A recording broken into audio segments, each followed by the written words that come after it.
I am enough. I am Sarah LaJoy. This is Becoming, a podcast about healing while holding it down, choosing softness after survival, and letting God rebuild what I thought I had to carry alone. If you're figuring it out in real time, you're in the right place. Let's become together. All right, so a few months ago, I realized I trust God with my words, but not with my actions. I'll pray, Lord, I give it to you. But then I'm still checking the bank account every 2 hours, still refreshing that tracking number like God might have forgot to send my blessing through UPS. Like he needed me to double check his shipping policy. And that's when it hit me. I have trust issues with God. And honestly, it didn't start with him. They started with people. People say they'll show up, but then people said, I got you. But then they left me standing alone. People said, you're safe with me, but then turn around and use my softness as a weapon. And that does something to you. Sometimes you can't even tell if people love you for you or if they just love what you do for them. And when you don't know the difference, trust becomes real complicated. So somewhere along the way, I decided if I don't control it, it won't get done. If I don't protect me, nobody else will. And once that mindset set in, it didn't just stay in that one area. It spread. I carried it through everything. Relationships, work, motherhood, hell, even my prayers. I trusted God enough to talk to him, but not enough to release it. Because releasing it felt too scary. I had to control everything. It wasn't done right unless it was done my way. Unless I handled it myself. Bills, handled. Doctor's appointments, scheduled. School papers, signed. Vacations, y'all know I got them down. Hell, even folding towels, they had to be folded a certain way. Making sure the groceries are put up just right. It all had to pass through me. Let me be real. It wasn't just survival. It was pride too. Like if I don't do it, it won't get done right, period. And that's why asking for help feels so hard. Because being independent, that wasn't just some cute personality trait. That was survival. I had to figure it out or it did not get done. And here's the problem. When you live like that for too long, it bleeds into your relationship with God. You start praying, but holding on tight. You ask him to make a way, but you also got your backup plan in motion just in case he take a little too long. Like, Lord, I trust you, but I also got 3 plans in my notes right now. I became the problem solver, the strong one, the fixer. But deep down, I just wanted somebody to fix me, to solve me for once. And it wasn't just the responsibility I carried.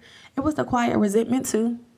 The kind you swallow and smile through, but never actually say it out loud. That's where conflict sit heavy.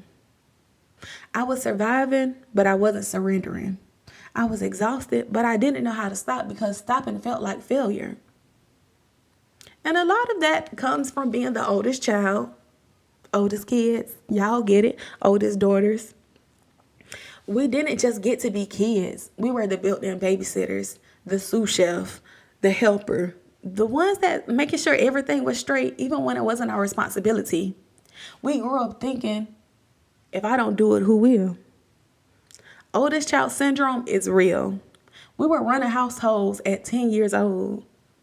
Honey, we should have been watching That So Raven. We didn't just carry the responsibility. We carried resentment too. The kind we never said out loud. Because who was going to listen? We were kids. Who was going to fix it? So we just held it in. That's where the control started for me. And I carried it right into my adulthood, right into my marriage, right into my walk with God. Survival made me believe leadership meant doing it all alone. And the truth is, we deserved a childhood. We deserved safety. We deserved softness. So if you're just now giving yourself that, don't feel bad about it. That's what healing looks like. Taking care of that little girl in you who grew up before her time. And then God started working on me and my marriage. I was asking him, Lord, help my husband lead. Teach him to step up. But the whole time, I wasn't giving him the space to do so. Yes, he supplied the funds, but he couldn't tell you how to pay the phone bill or how to keep the lights on. Doctor's appointment, that was me. Kids' schedules, Me. Hell, I even booked his haircut appointments. I had it all locked down. I thought I was helping, but really I was controlling. I was praying for God to raise up a leader, but I was standing in his spot. And honestly, part of it is on the military life. Eldu deploys often, trains months at a time, gone for months at a time. Which means there are seasons where I really have to hold it all down. It's really all on me. And the more I had to do that, the harder it got to just shut off. Survival became normal. So even when he was home, I didn't always know how to let him take the lead. I was still carrying it like he was away. There are times he'll ask, what do you need me to handle? Can I take care of that? And I'll say no before I even thought about it. Not because I didn't want the help, but because I already trained myself to do it. My default was, I got it. And the truth is, sometimes I didn't have it. Sometimes I was tired as hell. But letting go felt scarier than being tired. You ever prayed for somebody to step up, but when they tried, you side-eyed them, thinking they doing it wrong? But the whole way, they doing it how they know. To them, it's the right way. That's where God had to deal with me, because I was asking for a partner, but living like a single mom. I wanted covering, but I wasn't making room for it. And God had to show me trusting him also means trusting the man that he gave me, even when his way looks different from mine. Proverbs 3:5-6 says, trust in the Lord with all your heart and lean not on your own understanding, and always submit to him, and he will make your path straight. Child, my own understanding said, if I don't do it, it won't get done. But God's word says, if you trust me, I'll straighten it out. God reminded me I'm not another broken promise. He doesn't mishandle my softness. And he doesn't get tired of me asking. He doesn't roll his eyes when I fall apart, no matter how many times. And when it came to Eldu, God whispered, child, if you don't learn to trust, you'll wear yourself out. You asked me for a partner, but you're still carrying it like you're alone. You prayed for him to lead, but you never gave him the space to. That was my wake-up call. Trusting God sometimes looked like trusting the man he gave me. So what do we do with that? How do we actually work through not controlling it all? For me, I had to realize I can't control God's timing. That's the part that used to drive me crazy, because I wanted it now. I wanted it fixed now. I wanted the answers now. Hell, I wanted the blessings now. But God's timing doesn't bend to my schedule. And if it did, baby, well, I have ruined some things by rushing them. Because when I look back now, when I look back and see how things unfolded, it all unfolded at the right time, the right moment. Let me tell y'all, we have been trying to sell our house, our first house that we purchased. But it was time to PCS. That means another duty station, another place to live, another home, etc. So we got our first offer not even 24 hours after being on the market. But baby, then them folks want the sun, the moon, hell, they wanted Pluto too, for barely anything. And if we would have given into that first offer, we would have been out the house in 30 days, living in a hotel until our next duty station. And then another offer came in. But even that wasn't it, because there were so many moments that wouldn't have happened if we weren't still in that home. And those moments brought us closer as a family, actually slowing down to enjoy parts of the home that we hadn't paid attention to in no telling how long. But God, he wasn't stalling us. He was giving us time to squeeze that last bit of joy and memories before our next chapter. And sometimes the blessing isn't the new place. It's the extra time that he gives you in the old one. And honestly, that's how he works in other ways. So I wanted this new position with my company. Y'all, I prayed for this so hard. I set myself up for success. I worked so hard for the interviews. I worked so hard for every part of it. And they chose somebody else. I was sad in that moment. I felt defeated. Of course, I questioned it, like, when is it going to be my turn? But do you not know that whole team was wiped out a year later, barely a year later, just gone. I could have been let go. But no, what I thought was rejection was actually protection. He was saving me from stepping into a space that was already sinking. So what feels like a setback might actually be a setup for something even better. Something better you could even imagine. Because where I am now, baby, I love my team real bad, real bad. So let's talk about it. We all grew up picturing our lives, how many kids we'll have, married by this age. So I swore I was going to be this master cosmetologist, not standing behind a chair, but building a whole brand. 2 kids max, and a cute little house tucked away, but still close to family. That was the plan. Yeah, I barely like combing my own hair now. Yeah. And don't get me started on how life actually played out. But here's the thing. I'm thankful, like genuinely thankful. Because even though it doesn't look like what I planned, God gave me something better. He gave me a life that stretched me, taught me, and blessed me in ways my little timeline couldn't have imagined. Sometimes what feels off is actually God right on schedule.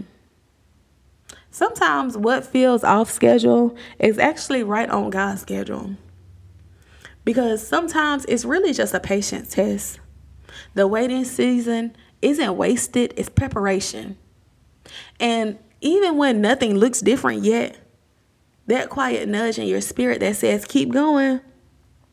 Even friendships that ended when I thought I couldn't handle the loss. Later, I saw God was protecting my peace. Even prayers I cried over, thinking he didn't want to hear me. Later, I saw he was just building me up for something better. It's wild how many times I thought delay was punishment when it was really protection. When I finally learned to lean into his timing, life became so much more peaceful. Because control makes you restless, but trust gives you rest. Survival had me in a constant hurry, but surrender slows me down long enough to see that God said he would do it and he will, and right on time. And now that I really lean on God, I can see how I used to get in my own way. Back then I thought if I just worked a little harder, planned tighter, controlled more, I'll finally feel peace. But the truth, I never did. I was exhausted, frustrated, blaming myself when things went wrong, blaming other people for stuff they couldn't control either. And it wasn't them. It wasn't even God. It was me trying to carry something I was never built to carry. And the other thing I've learned is I have to live in the moment, because the moment is the one thing you don't get back. If you rush through it, you'll miss the lesson God was trying to teach you, or worse, you'll fumble the blessing he was trying to give you. Like, how many times have we prayed for something and it actually showed up, but we were too busy rushing to the next thing, we didn't even realize our prayers were answered. And here's the truth. The lesson is just as important as the blessing, if not more. Because the blessing without the lesson, you won't know how to hold it. You won't know how to protect it. You'll rush right past the growth God was trying to give you just to get to the gift. But the gift doesn't last if the growth isn't there. And that's where gratitude starts showing up in the little things. You catch yourself thanking God without even noticing. Like, wow, I really am covered. So now I remind myself, don't rush, live in the moment, because if I miss the lesson, I might mishandle the blessing. And if you're really paying attention, you'll see things slowly coming together, not all at once, but piece by piece. Your prayers start unfolding right in front of you.